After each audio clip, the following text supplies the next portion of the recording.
Este video llega gracias a los miembros del canal. Bendiciones para todos.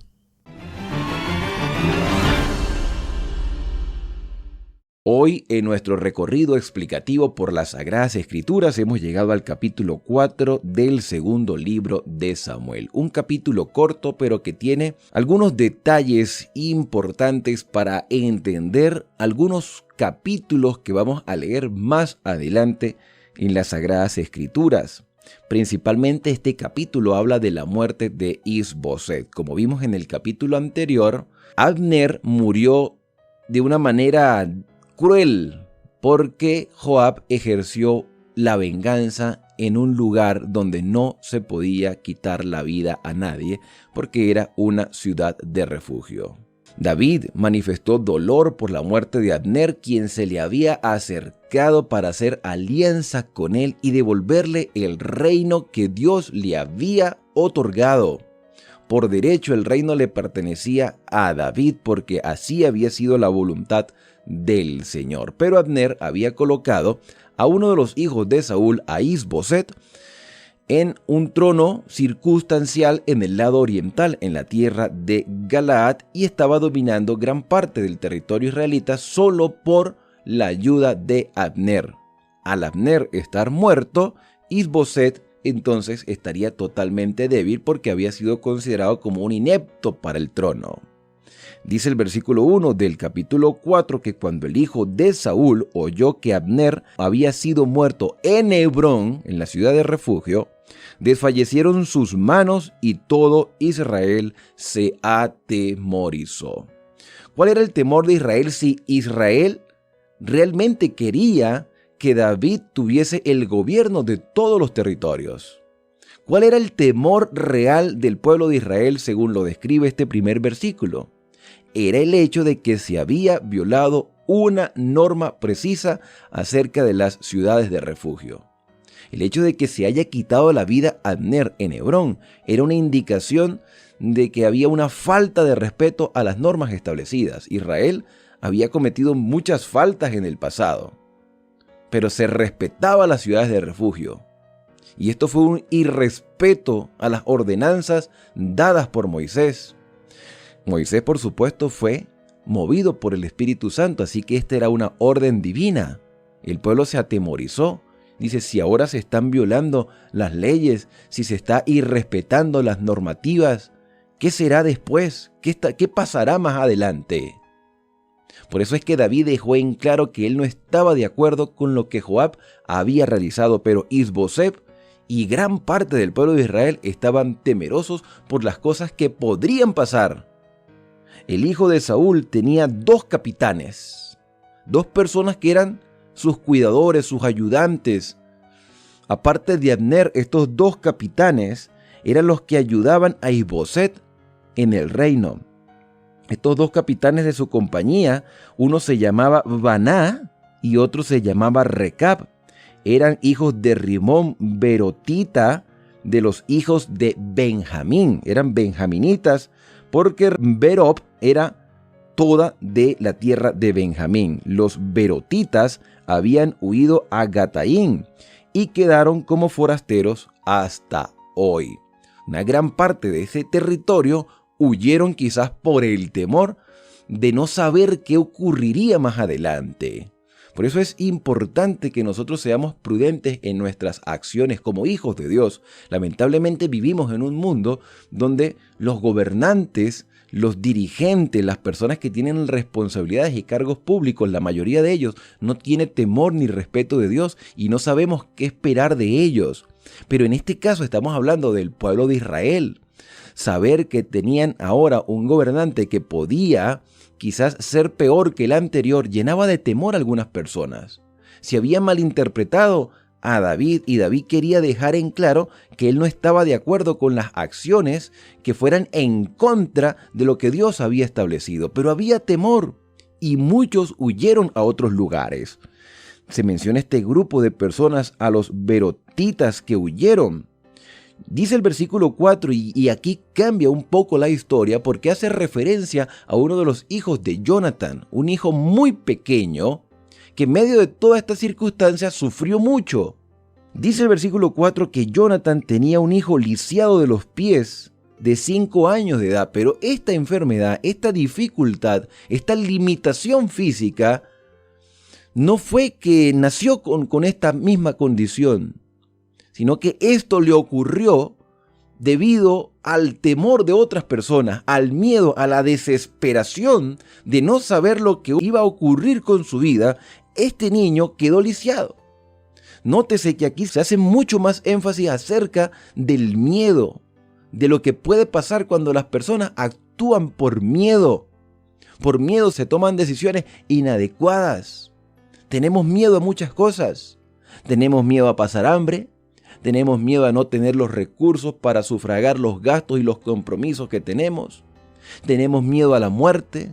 Muchas personas le tienen miedo a Dios y por eso quieren obedecer simplemente por miedo, pero no porque haya un respeto o un amor hacia Dios. ¿Cuáles son tus mayores temores en este momento? Personas cuando tienen miedo no piensan bien. Por eso es importante que ejerzamos la confianza en el Señor. Cuando una persona tiene miedo no toma una decisión acertada, porque actúa simplemente por el impulso, por la circunstancia, por el momento. Y este niño, hijo de Jonathan, muy pequeño, del cual estoy seguro que David no tenía conocimiento porque seguramente nació cuando David estaba huyendo de Saúl. Pasó mucho tiempo, pasaron muchos años, David huyendo de Saúl, y en medio de toda esta parte histórica nace Mefibosé, el hijo de Jonathan, del cual yo estoy seguro, yo creo de verdad, que David no tenía conocimiento de este niño porque era muy pequeño. No se conocían. Mefibosé quedó lisiado de los pies porque mientras las personas huían motivadas por el miedo, entonces este niño se cayó. Su nodriza lo dejó caer mientras huían y entonces posiblemente se le partió la columna. Qué terrible, ¿no? Un niño pequeñito, sin atención médica, llorando, sufriendo con ese terrible dolor. Quién sabe por cuántas horas, por cuántos días este niño manifestando dolor de agonía, sin que nadie lo pudiese ayudar, porque la gente estaba llena de miedo. Así que quedó lisiado. Dice el versículo número 5 que los hijos pues de Rimón Berotita, Recab y Baná, los dos capitanes de Isbosé, entraron en el mayor calor del día en la casa de Isbosé, que estaba sentado en su cámara. Isbosé quizás allí descansando. Dice el versículo 6 que la portera de la casa había estado limpiando el trigo, pero ésta se durmió. Y ellos pudieron entrar libremente. Como eran conocidos, tenían confianza con Isbosé, ellos entraron libremente, pero con un propósito maligno, motivado por el miedo.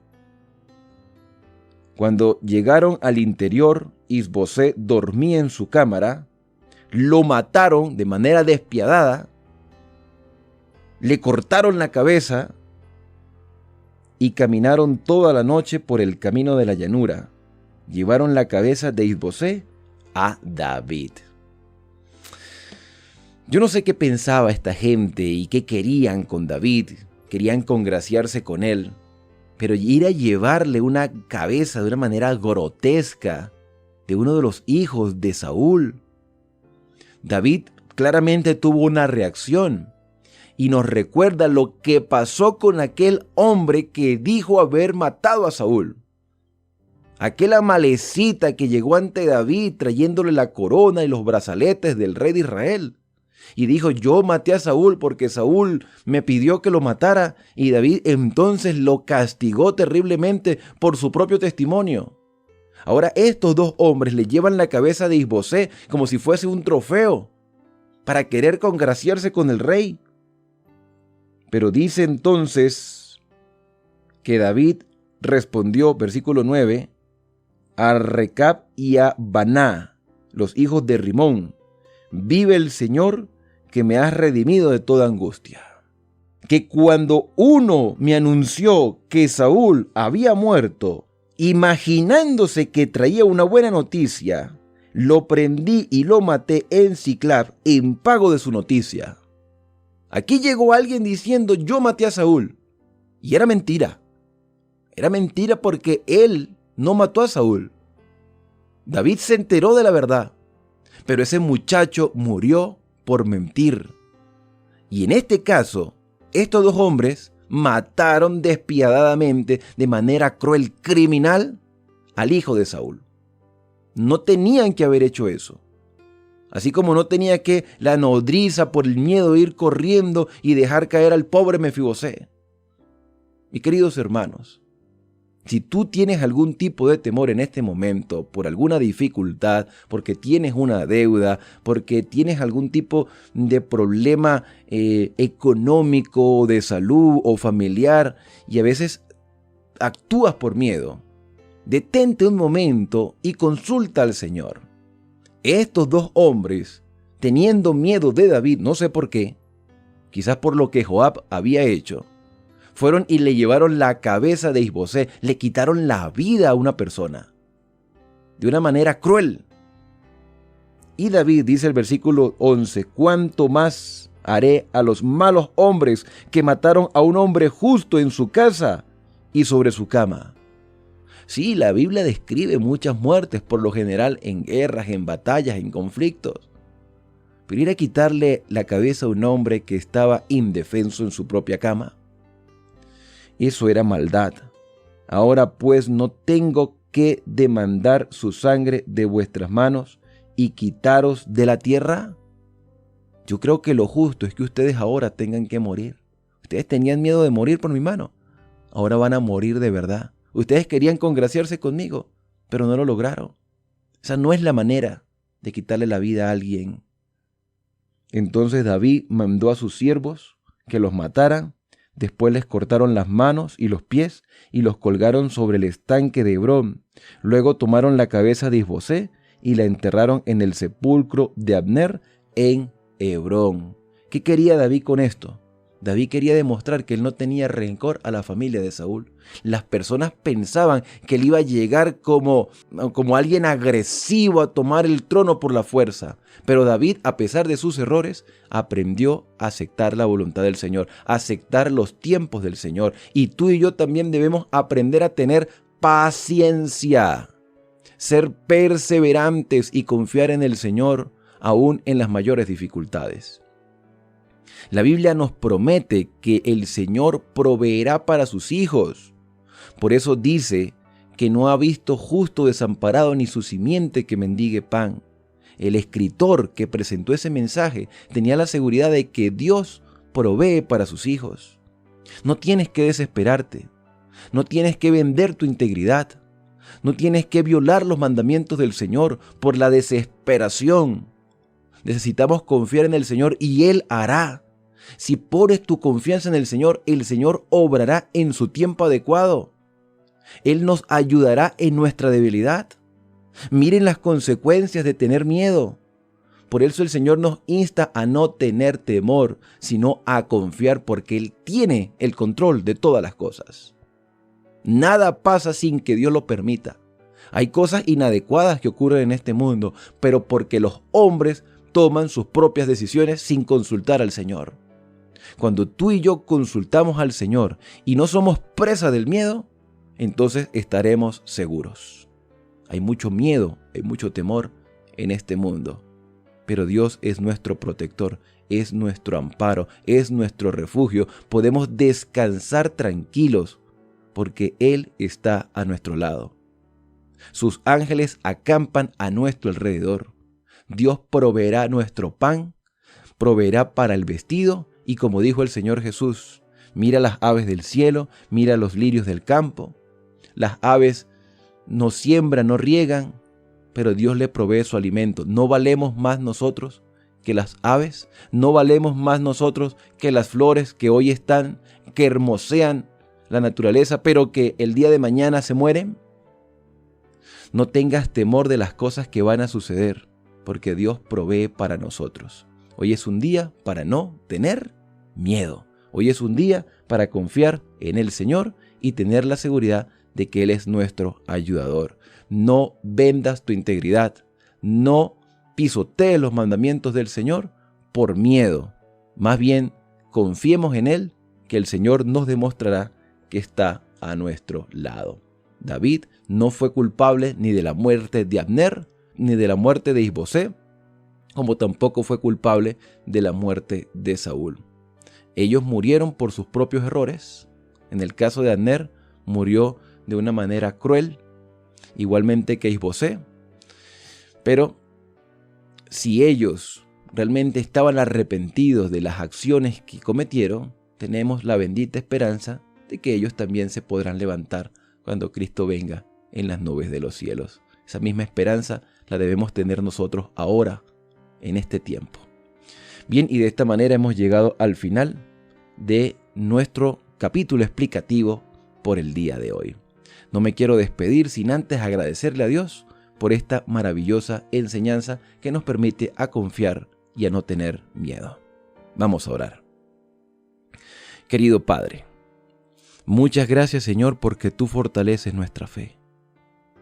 Yo no conozco el miedo y el temor que tengan algunos de mis hermanos en diferentes partes, pero tú sí las conoces. Y hoy queremos, Señor, poner nuestra confianza en ti para que tú fortalezcas nuestra vida.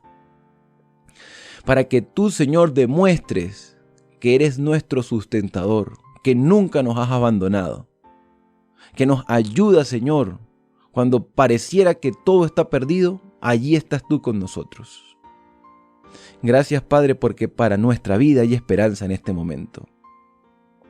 Estamos seguros de que tú guías nuestros pasos, que este capítulo que muestra las consecuencias del temor ya no sea una realidad, que sea más bien una manifestación de lo que no debemos hacer.